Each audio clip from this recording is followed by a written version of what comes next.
aquela livraria que a gente conhece o dono, que o dono, a dona, sabe do seu gosto literário, que te oferece livros, que traz, não existe mais. Existem livrarias que têm funcionários mais bem treinados, com boa vontade. Você vai na livraria da vila, você pede uma coisa, a pessoa vai lá no computador, olha, muitas vezes ele não conhece, mas ele te explica, tudo bem. O que eu vivi na Livraria Cultura foi uma decepção total. Aí você fala, claro que vai falir. Porque você chega e pede para uma pessoa que está lá, eu sei lá, ai, cada stand é uma editora. Eu não tenho que saber isso. A pessoa tem que saber orientar. Mas, enfim, fui assistir o Riobaldo, uma peça maravilhosa, um monólogo maravilhoso, e não consegui comprar o Grande Sertão, que eu queria ler de novo. Mas eu vou comprar pela Amazon. Maravilha! Você caiu logo no começo do livro, nonada, né? Não, exatamente. Bom, Mas estamos iniciando o primeiro podcast da Editora Palmito. Quem fala é Lucas Arantes. Eu estou aqui com a Paola Cavalari, Ana Luísa Gentil, do Pacífico Homem, o Neto Vital. Sejam todos muito bem-vindos. E o assunto aqui que foi iniciado é o fim das livrarias. Você acha que as livrarias vão terminar? Você acha que as pessoas só vão consumir livros pela internet? Você só acha que elas vão comprar pela Amazon e pelos sites? Qual que é a sua opinião? Estamos aqui Ou pelo discutindo. Kindle. Ou pelo Kindle, né? Então a Ana Luísa Gentil começou com um debate aqui de que, pô, parece que eu não conheço muito o Kindle e as livrarias, as pessoas não estão comprando mais nas livrarias, e a Paola trouxe aqui um debate. Então, o que você acha, Ana? As livrarias vão acabar? eu espero que não. Eu espero que não, porque eu ainda frequento livrarias. As livrarias são. Quando eu falo de livraria, eu falo daquela livraria que você se afeiçoa, que você frequenta, que você conhece a dona, a pessoa que atende você, que você fica mexendo nos livros, que tem uma infinidade de títulos, aí você pede, a pessoa sabe onde está o livro e te orienta, aí você encontra uma outra pessoa ali, faz um amigo, porque você começa a falar de literatura. Então, isso você não encontra em qualquer lugar, isso você não encontra nas telinhas.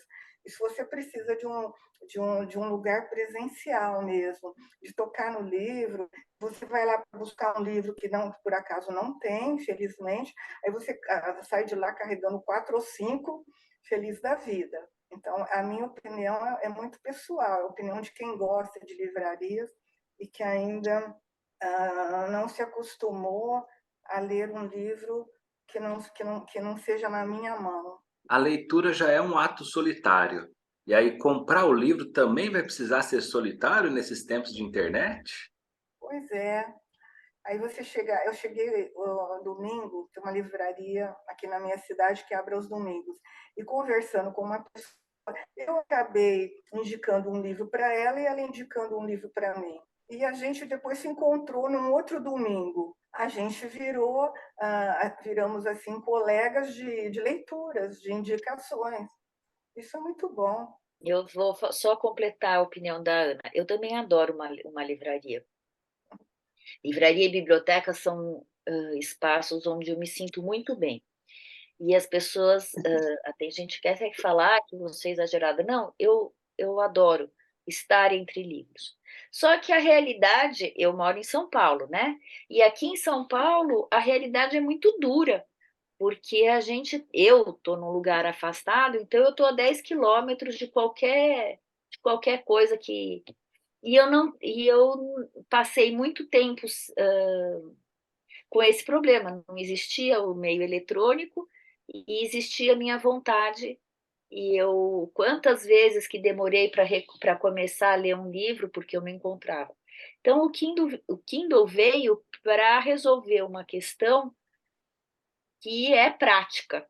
Eu compro o livro, acabei de comprar, falando com vocês, acabei de comprar o Grande Sertão, só que dessa vez eu comprei ele físico, porque o Grande Sertão Vereda é um livro que precisa ser folheado, né? Então, a experiência do Kindle tem isso.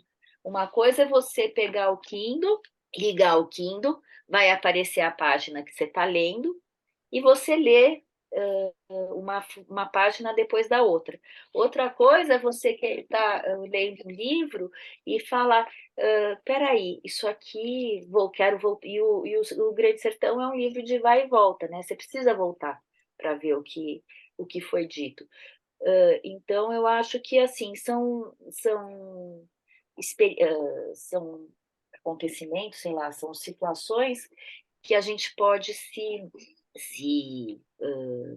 tirar vantagem, né? Então, por exemplo, quando em viagem, o Kindle é uma coisa ótima, porque você enfia em qualquer buraquinho, o Kindle vai com você lê no avião, você lê esperando o avião, dentro do ônibus, sei lá, onde você quiser, e põe no bolso e tá tudo bem. Você não precisa carregar, imagine carregar um Grande Sertão debaixo do braço, numa viagem que hoje em dia você não pode levar você tem que levar uma mala de mão, né? Porque você vai comprar uma passagem, você tem que escolher ou só a bolsa, ou a mala de mão, ou com a bagagem inteira. Com uma mala de 23 quilos, você paga quase, sei lá, R$ 500 a mais. Então, você tem que aprender a reduzir. Então, eu acho E que tem essa vantagem. imagina só você abrir um grande sertão veredas antes de entrar no consultório do dentista. Ali você vai ler 5 minutos, 10 minutos e você saca um grandes sertões ali para ler, sendo que você pode ler isso em qualquer lugar, né? Então tem essa facilidade tanto da leitura quanto da entrega, né? Você mesmo falou, pô, eu moro em São Paulo. São Paulo já tem muitas livrarias, mas eu moro no litoral, não é fácil chegar, ir na livraria, né? Não é perto. Essa coisa da internet, para quem gosta de pesquisar, para quem vai atrás, fez também surgir autores, porque o autor ele é fruto da leitura, fez surgir autores em territórios muito diferentes do Brasil. E a pessoa pode morar muito distante de um grande centro, de uma livraria, e ela pode comprar um livro e esse livro chegar até ela. E ela ter acesso também a isso, né? Então, é, é, isso facilita, mas e quando você vai numa livraria, você também às vezes não é bem atendido, né, Paulo? Às vezes não, às vezes a minha questão com livraria é o treinamento dos atendentes. E isso não é culpa deles, é uma questão de que a gente sabe que a gente vive num capitalismo, que as pessoas têm que procurar emprego, que não dá tempo de se preparar, ou a pessoa vai trabalhar ou ela vai ler, nem todo mundo tem a mesma disposição para leitura que eu.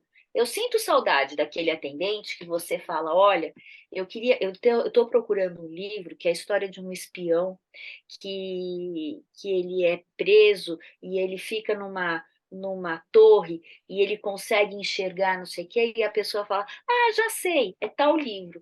Gente, não tem mais isso. Se não for aquele livro que é o best-seller, você fala, ah, eu estou procurando o livro das amigas de Nápoles, é a Amiga Genial da Helena Ferrante. Beleza, mas um livro um pouco mais, sei lá, a história do menino que era deficiente mental e ele vai trabalhar num laboratório, ele vai ser cobaia num laboratório e aí acaba desenvolvendo a inteligência, tarará, e aí não é todo mundo que leu. Uma rosa para, eu não lembro o nome inteiro do livro. Então, isso a gente também tem que ter um pouco mais de complacência e saber que aquele livreiro antigo, né, que vivia dentro Pois daquela é, livraria, que tinha. mas eu ainda. é, Esse livreiro antigo que você falou me veio à memória um livreiro incrível que tinha aqui na cidade. Mas as livrarias também estão acompanhando. As livrarias não estão ali só para vender os livros. Tem uma livraria que faz clube de leitura, Uhum. roda de chorinho, Sim, sim, encontro com o autor, e eu dei uma lanchonete, sim. e dá nome de livros e personagens, os quitutes ali, mas e cria todo um ambiente cultural. E então a gente não vai só para comprar o livro. A livraria que eu tenho ido atualmente tem um piano, um violão, tem pessoas que sentam e tocam. Quer dizer, é um ambiente muito gostoso, isso eu não vou encontrar em outro lugar. Mas essa história do livreiro é uma história fantástica, porque o livreiro que eu conheci, ele sabia todos os livros, era uma coisa impressionante de saber todos os livros. Quando ele se foi, a livraria ficou para uma funcionária que seguiu o mesmo caminho dele. São lembranças incríveis. Você fala que o atendente ele não é bem treinado. Ele precisa então pegar atendentes que sejam leitores. São as grandes lojas, né, que talvez chegaram em algumas cidades já e tratam o livro ou a livraria com essa máquina fordiana, né, de você tratar em etapas e achar que é assim, e isso acaba tirando o espaço das pequenas livrarias que podem ter essa intimidade, né, que podem ter essa personalidade, né. É igual os supermercados, né, que quando surgiram mataram as quitandas, né. Não que ainda não tenha quitandas, mas antes você tinha, a cada esquina você tinha um pequeno estabelecimento desse, né? E as grandes livrarias chegaram tanto com preço melhor, quanto com esse sistema fordiano que fez tirar o espaço dessas pequenas livrarias. E essas pequenas livrarias, elas costumam ter, inclusive, o livro mais caro, e a gente não liga de pagar 5, 10 reais a mais porque na Amazon está mais barato, né? Porque você sai e você quer o livro naquele momento. Você quer já sair folheando o livro, né? Você não vai ter essa preocupação, né? Porque você não está pagando só pelo livro, você está pagando, como a Ana disse, pela experiência de você chegar lá, tomar um café, ouvir um violão, tem outras coisas envolvidas além do livro. E, Você Neto, pode escolher o livro pela cor da capa na livraria. Não dá para fazer isso em outro lugar. Isso é uma questão de criança, quando eu não possuía dinheiro, e eu gostava de ir na livraria e fazer aquilo que seria uma seleção do que eu poderia pagar para levar. Tá? E a última seleção sempre era pela cor da capa, porque eu não conhecia o conteúdo dos livros. E isso não existe como ser pela venda eletrônica. Tá? Inclusive, é uma questão que eu acho. Hoje nós vendemos o conteúdo do livro e desprezamos a capa. Nós não temos a materialidade para encontrar os livros, nós não temos a cor da capa, aquilo que existe, que é particular também da literatura. Tá? Então, a sensação que eu tenho é que hoje em dia nós temos o recheio do livro, mas nós perdemos a materialidade daquilo que é aquilo que a gente encontra na livraria. Nós não encontramos isso mais. E outra questão, se nós vamos lá com o título do livro, eu já posso ir no atendente e já pergunto para ele, mas se eu não tenho o título do livro e quero sugestões e etc., eu acho que nem o atendente eletrônico não funciona. Nós temos que ter esse lado humano das relações. É uma questão que eu coloco. Sim.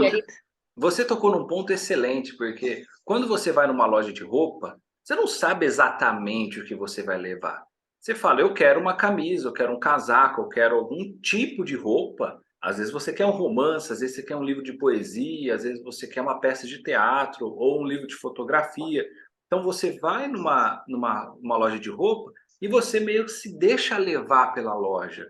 Ah, isso aqui tá bonito, isso aqui é uma novidade, etc. E a livraria, a mesma coisa, você pode se perder, o atendente pode indicar, você pode ver o livro pela capa. Eu mesmo já comprei livro pela capa, eu acredito que todo mundo já comprou. Eu gosto muito do escritor Hermann Hesse, só que eu nunca tinha lido Peter Kamenzind. E aí, eu vi essa capa aqui, eu achei maravilhoso esse desenho, a cor da capa, a simplicidade da capa. Passei pelo livro e falei, eu tenho que ler esse livro, eu não li ainda, tanto que eu não tinha lido, mas na hora só o fato de eu ir na livraria, na verdade foi na Flip que eu passei ali, mas tinha os livros expostos, passei, vi o livro, já criou o desejo, porque quando você vê, você cria desejos, né? É igual comer, né? Você passa na praia de alimentação, você vai vendo criando desejos, você cria desejos e até você realizar esse desejo. Então, essa coisa que você disse de livro pela capa, comprar o livro pela capa, é realmente algo que a livraria traz, né? Agora, tem uma coisa interessante que os meios eletrônicos fizeram, que eu acho que é uma coisa muito legal.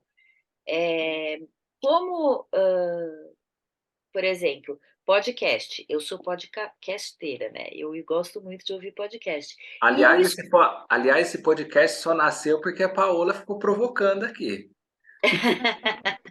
Pois é.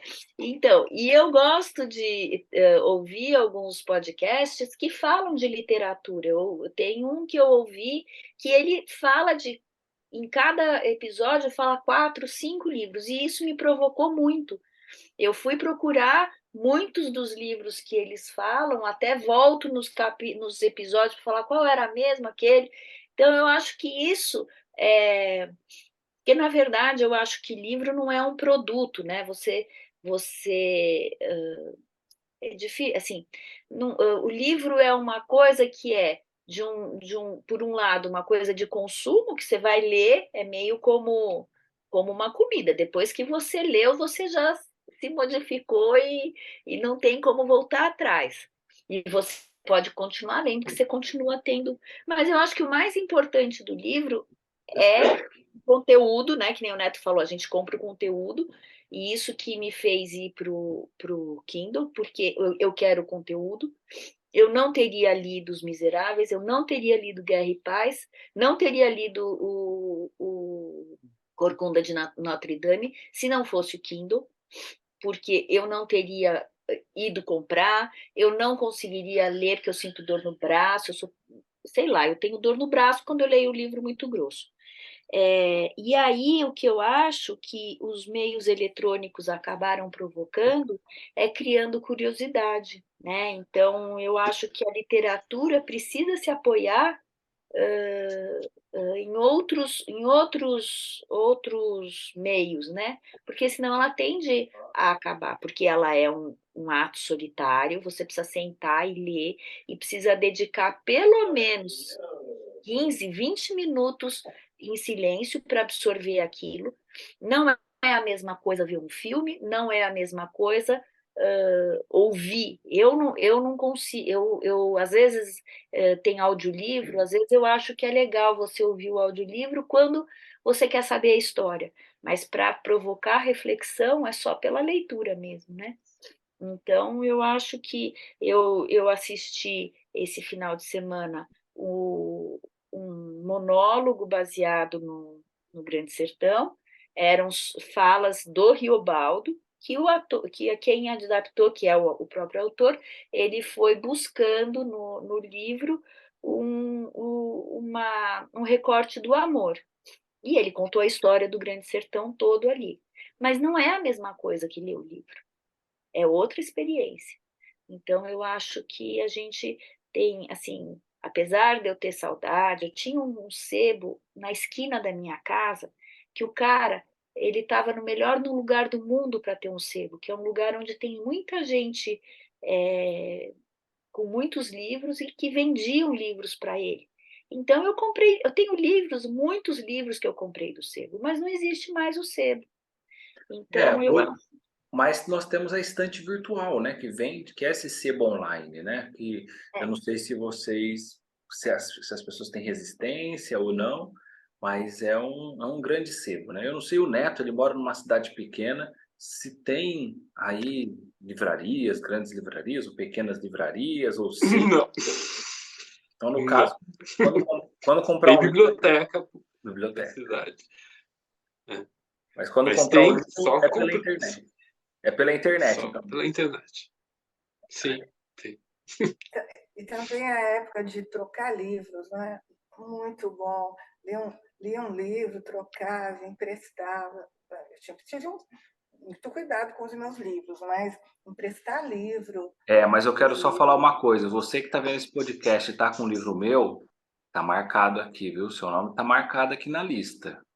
E você que está ouvindo esse podcast, pegou o meu Grande Sertão Vereda, faça favor de me devolver. Eu comprei outro, mas eu quero meu, aquele antigo meu, tá? E se Meu quiser, Deus. tem o meu ensaio sobre a cegueira também que sumiu. Pode devolver, que ele é meu, tá meu nome lá, com o meu telefone. Quais foram as suas... Meu Deus. Conta as suas boas experiências, Ana, de emprestar livro. Ah, bom, teve um tempo que eu emprestava tranquilamente. Depois eu comecei a selecionar as pessoas para quem eu emprestava, porque eu tinha certeza que algumas pessoas o livro ia e não voltava. Mas os livros que me emprestaram foram grandes experiências, porque muitas vezes é como o Neto. Eu não podia comprar aquele livro e ele e emprestado, eu lia, devolvia. Nossa, eu li Steinbeck, e foi o autor que eu comecei a ler porque me emprestaram um livro. E depois passei a ler todos os livros dele. Achei, assim, incrível. Mas, então, agora voltando para as livrarias e para a internet, eu não sou jurássica. Eu acho que a internet é muito interessante, mas o excesso de telas, na minha opinião, primeiro era só uma opinião que eu tinha, o excesso de telas era exagerado e ele podia tirar a criatividade, podia nos tornar passivos, outras coisas. Hoje já tenho o apoio dos estudiosos e de grandes livros para mostrar que eu estava certa, eu estava no caminho certo. Então, menos tela, um livro na tela, um livro físico, e assim por diante. Tem uma pesquisa que diz que a mente absorve melhor quando nós lemos o livro físico. Isso é real. Se você lê um livro físico, risca ou anota alguma coisa, e anotar a mesma coisa. Quando for estudar, às vezes anotar na mão, às vezes não, isso é pesquisa. Anotar na mão é mais interessante do que anotar no computador, né? A mente grava mais. Ah, grava em que nível? Às vezes é 0,01 a menos, né? Também não é que um desmerece o outro, né? Mas parece que tem esse jogo mesmo, né? Entre tela e entre papel. E a mesma coisa na hora de escrever. Se você faz um mapa do que você vai escrever, um rabisco de capítulos ou de situações ou de personagens, você faz no papel, você tem a sua oficina literária manual na sua mesa, num papel, anotando coisas, tendo ideias, o personagem vai para cá, vai para lá, vem para cá, é muito mais fácil de você organizar depois isso na tela, né? Que seria o computador. E é muito louco quando você se propõe a isso, porque a tela é um meio viciante. Então a gente acorda olhando para a tela, a gente já entra no computador olhando para a tela, estamos aqui nos relacionando olhando para a tela. Então a tela está virando um meio, né? Por meio que a gente se relaciona e não o fim de algo que a gente produziu e está colocando na internet, né? Então, quando a gente também usa a realidade, né? O meio físico como meio para depois o computador ser o fim, dizem as pesquisas que é mais interessante também. E é muito louco quando você se põe num flow, num fluxo de produção e você usa a realidade para fazer as anotações, como flui. E às vezes no computador não vai. E aí as pessoas falam: eu não estou conseguindo ter ideia, não estou conseguindo avançar. Tá, mas você está escrevendo só no computador ou está usando papel? Não, eu já vou para o computador. O computador é o ponto final, né, que você vai para a sua produção. Posso dar minha contribuição? Por favor.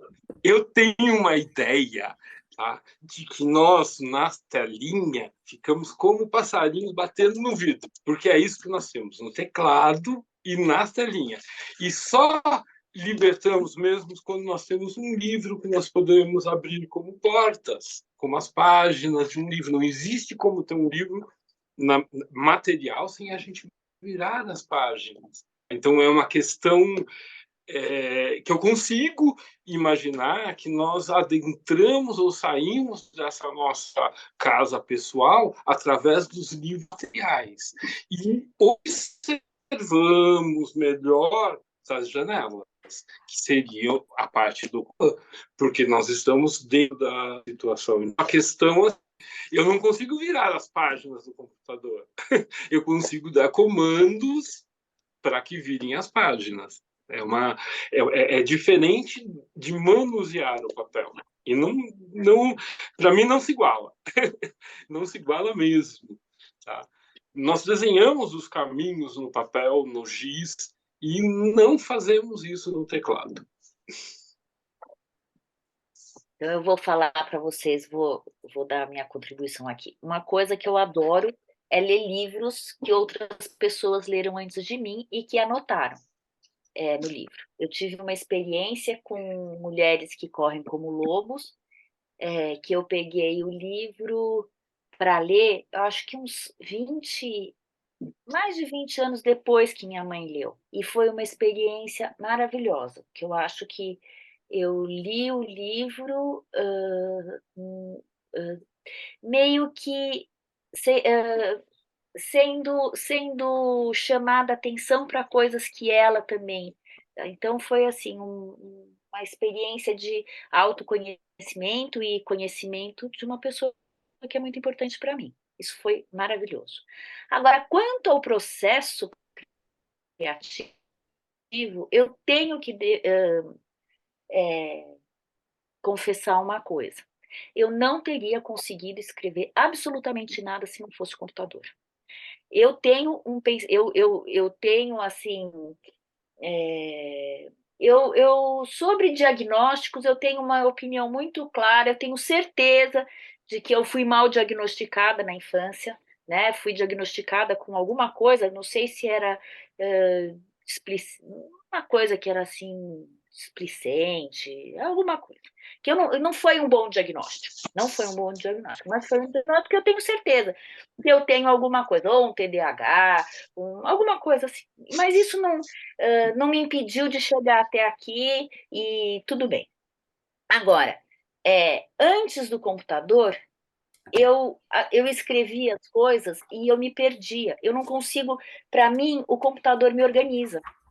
Quando eu sento para escrever, eu escrevo, eu tenho dois arquivos. Um que é o rascunho, que eu vou escrevendo, e o outro que é o oficial. Mas, quando eu anoto na mão, eu posso anotar árvore genealógica, eu posso fazer mapa da casa, eu posso fazer um mapa de um caminho, eu posso fazer anotações de datas, mas escrever, se eu tenho que, por exemplo, eu não consigo, na mão, eu não consigo copiar uma coisa que eu escrevi. Eu me perco completamente. Então, quando eu comecei a usar o computador para escrever, isso já faz tempo, lá em 80 não, foi 92, 93, primeira vez que eu mexi num computador, para mim foi uma experiência muito positiva, porque até então eu era professora naquela época. E eu precisava escrever todo mês relatório individual dos alunos. Isso, para mim, era um verdadeiro transtorno, porque eu passava dias naquela função de escrever e depois passar limpo. Era uma coisa insana. Com o computador, uma parte dessa minha bagunça se organizou. Então, eu acho que algumas coisas, como cada um aprende, como cada um se organiza, é muito individual, né? Tem gente que é mais organizada, tem gente que é mais desorganizada. Mas o importante, eu acho, é que as pessoas não percam a experiência de ler, de escrever, porque a experiência de escrever é uma coisa que se eu pudesse recomendar uma coisa terapêutica, olha, você vai ter que fazer uma coisa terapêutica, se dedicar a escrever um livro. O livro que você quiser. Pode ser livro de poesia, livro de coisa técnica, o que for. Porque essa experiência, ela é muito rica. É uma experiência de conquista. Para mim, foi uma experiência de conquista, né? E de conhecimento, de autoconhecimento. Porque o que escrever um livro faz comigo é eu entrar em contato com o que há de mais profundo de mim. E às vezes falar, puxa, por que eu não consigo escrever tal coisa? Tem coisas que eu não consigo escrever. Aliás, acabo conseguindo, mas que eu tenho que lidar em mim. Por que eu não quero falar sobre determinados assuntos? O que está me causando?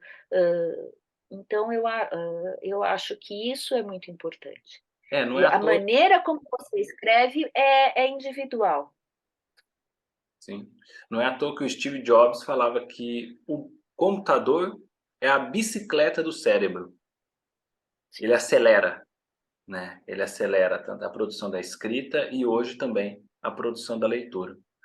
Paola, livraria online ou livraria física? Depende. Eu vou contar para vocês uma coisa. Eu sou a pessoa do depende. Eu tenho um filho que é super cartesiano e ele fala: mãe, agora não, porque ele já tem quase 30 anos, mas dependendo, ele vai falar: mãe, se fosse para você escolher uma comida para comer o resto da vida, estrogonofe ou pizza? Eu falo: depende. Não dá para eu escolher uma coisa o resto da vida. Eu posso falar que a próxima refeição eu quero comer estrogonofe. Agora, mais tarde eu quero comer pizza. Então, é assim, livraria é uma experiência que é sensacional. E se eu tiver...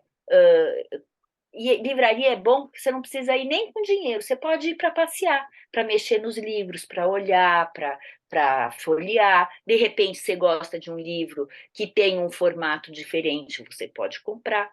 E online...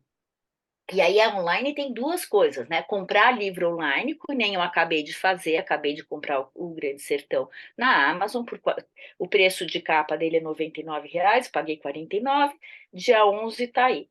Dia 11 é amanhã, olha, amanhã o livro tá aqui. Ou pelo Kindle, que também é uma outra experiência. Então, o que eu acho, e eu luto por isso, e eu sou, não deixe de ler. Não é Sim. porque tem um filme na Netflix, não é porque tem. Não deixe de ler, leia. Outro dia, na minha aula de inglês, estavam lá falando sobre a moça do brinco de pérola. Era falando do filme. Eu falei, eu li o livro, eu vi o filme também, mas eu li o livro. O leitor, eu li o livro. Eu acho que a gente sempre tem que, tendo oportunidade, ler o livro, A moça do, mesmo que veja o filme. a moça do Brinco de Pérolas, que é o quadro, tem um livro também, não sabia. Tem. Eu li o livro muito antes de aparecer o filme. O leitor, que também tem o filme, que é aquela história Tem o livro. Eu já da... li o livro. Não vi o O filme. livro é muito bom. O O filme eu filme é vi. muito bom. Não vi. O filme é muito... É que nem o perfume. O Perfume eu li perfume, o que é livro. tudo livro. Eu estou usando do que foi para o cinema, né? Mas, assim, o perfume é um filme maravilhoso, que é sensacional, mas o livro você Não, o livro precisa é ler, outra coisa. porque Não, tem o o livro é quê? outra coisa. O livro, você tem o pensamento dos personagens, tem a reflexão do narrador, que no livro, no filme, nem sempre. Vocês viram, tem uma coisa muito interessante, Já na Terra, Érico Veríssimo. É um livro, aliás, é uma saga, né? A Globo fez um seriado. A primeira cena do Na Terra é uma filmagem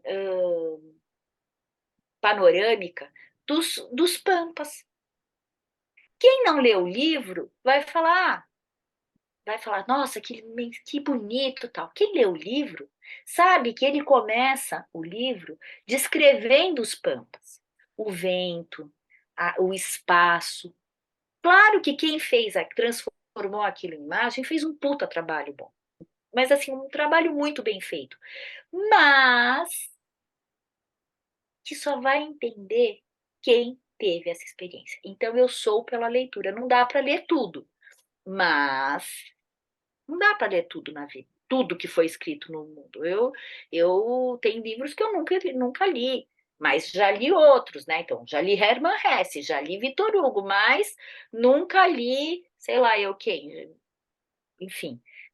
Mas eu acho que é uma experiência. Então, entre livraria física e livraria online, as duas. Neto, livraria física ou livraria online? Ambas, precisamos tocar nos livros e, ao reler, porque é matéria, ele vai se dissolver. Então, se eu quiser reler um livro, eu vou querer que ele seja não material. Então, é uma questão... as duas coisas são importantes. Ana, livraria física ou livraria online? Olha, se é para escolher, eu ainda vou ficar com a física. Por quê? Sabe essa história do livro que me acompanha desde criança? Eu fui uma criança que leu antes de aprender a ler. Então, eu tenho esse histórico na minha vida. Eu aprendi a ler com os gibis e com os livros. Então, é difícil eu me separar de alguma coisa que faz parte de mim, é corporal. Quando eu comecei a ler, as pessoas se surpreenderam. Como é que ela sabe ler? Por causa desse contato, dessa amizade com os livros. E eu fui guardando os livros. Então, eu tenho uma biblioteca enorme. É claro que eu uso a internet também para comprar livros que eu não acho na livraria, para ficar sabendo quais são os novos autores, para ficar sabendo quem está escrevendo. Eu acabei de ler o livro ontem, eu gostei muito e fui na internet procurar quem é a moça, que eu já quero comprar outro livro dela. Então, existe a importância da internet, eu não estou tirando isso, mas eu ainda prefiro o livro físico pela minha própria história. E ler é sempre bom, como a Paula falou, é preciso ler. A gente vai ter bons agentes, bons alunos, bons amigos, bons professores, que passaram pelas diferentes leituras que não precisam ser as leituras que a gente gosta. É muito bom, de repente, alguém propor uma leitura um best-seller que eu não estava acostumada. Eu já li best-seller e me encantei. Eu tinha uma certa resistência. Sim. Então, a leitura também faz isso, né? Eu fico entre... Quando eu quero me perder, eu vou na livraria física. Quando eu quero encontrar algo novo, eu vou na livraria física. Vou lá, estudo de linguagem, linguística, ou literatura, ficção. Aí, caramba, esse livro eu nunca ouvi falar, e aí ele me pega, né? E aí ou às vezes até um livro que eu sempre quis ler, só que eu acabei não adquirindo. Por quê? Por falta de tempo, por falta de prioridade, ou por qualquer outra coisa. Então, às vezes eu vou na livraria para tomar um café ou um chá, e de repente eu encontro o livro que eu estava procurando e falo assim, vou comprar e ler. Né? Então, a livraria física é bom isso, que ela às vezes coloca umas leituras na frente, né? Ela não era uma leitura prioritária, mas ele estava ali e você, pô, agora vai ser leitura prioritária. Aí você já pega e já sai lendo. Agora também é muito prazeroso chegar aquela caixa da Amazon com os livros que você estava procurando e não tinha encontrado, e pô, aquilo ali também é uma festa, né? Então, eu fico em cima do muro também com a Paola, com o Neto, de que, né, os dois mundos são muito importantes. A última palavra cada um para a gente encerrar aqui o nosso primeiro podcast da Editora Palmito. O tema foi livraria física ou online? Eu vou falar. O importante é ler. O importante é estar aberto a essa experiência. Eu tenho um costume de... Às vezes eu lembro o nome de um livro que minha avó estava lendo, que ela falava, eu vou lá, procuro e leio, e às vezes eu gosto, e às vezes eu não gosto. Então eu acho assim, o importante é ler. Se pôr à disposição do livro. Nem todo livro a gente vai gostar, mas precisa ler. Eu, como sou um leitor meio papagaio de pirata, em livraria eu consigo ler o livro de quem está do lado, ver as expressões e me interessar por um livro que eu nem imaginaria encontrar na livraria eletrônica. Eu sou bem influenciado pelas pessoas, então isso, para mim, é importante na livraria real. Todo mundo né? Todo mundo. Isso é engraçado. Você vai num lugar e tem alguém comendo alguma coisa, você fala, já sei o que eu vou pedir, tive uma ideia genial, eu quero isso. E só que a pessoa do lado pediu a mesma coisa. Genial, genial. O que eu posso dizer é a mesma coisa. O importante é passar por essa experiência da leitura e de diversas expressões. Eu acho que isso é importante. Diversos autores, diversos temas. É não se fixar, porque aí a gente fica livre. Acho que essa liberdade de poder fazer essas escolhas é muito importante. Então, vamos ler. Maravilha, maravilha. E vamos ler sempre que possível um livro físico, porque, né, quando não for possível, o livro virtual também, né, o Kindle é excelente para essa leitura ir para qualquer lugar, né? Mas o livro físico, legal que a gente pode anotar, e eu vou ler um trecho aqui que eu folheei ao acaso, caí nesse trecho de um livro que eu li e grifei. Se tivesse no Kindle, talvez não ia poder fazer isso. Então, Podia sim. Você não. não, eu digo Você... assim, ó, o folhear o acaso, aí isso você cai não. na página. Aí você cai Isso não pode mesmo, mas grifar no Kindle Sim, não pode. grifar. Sim, sim. É. Então, aqui um trecho do livro. Respondi que ninguém compreende a natureza e que toda procura e tentativa de entendimento gera enigmas e traz tristeza. Uma árvore banhada pelo sol, uma rocha desgastada pelas intempéries, um animal, uma montanha. Eles têm história, vivem, sofrem, resistem, desfrutam, morrem, mas nós não os compreendemos. Então, com isso, nós encerramos aqui o primeiro podcast da Editora Palmito e a gente se vê num próximo episódio. Até lá!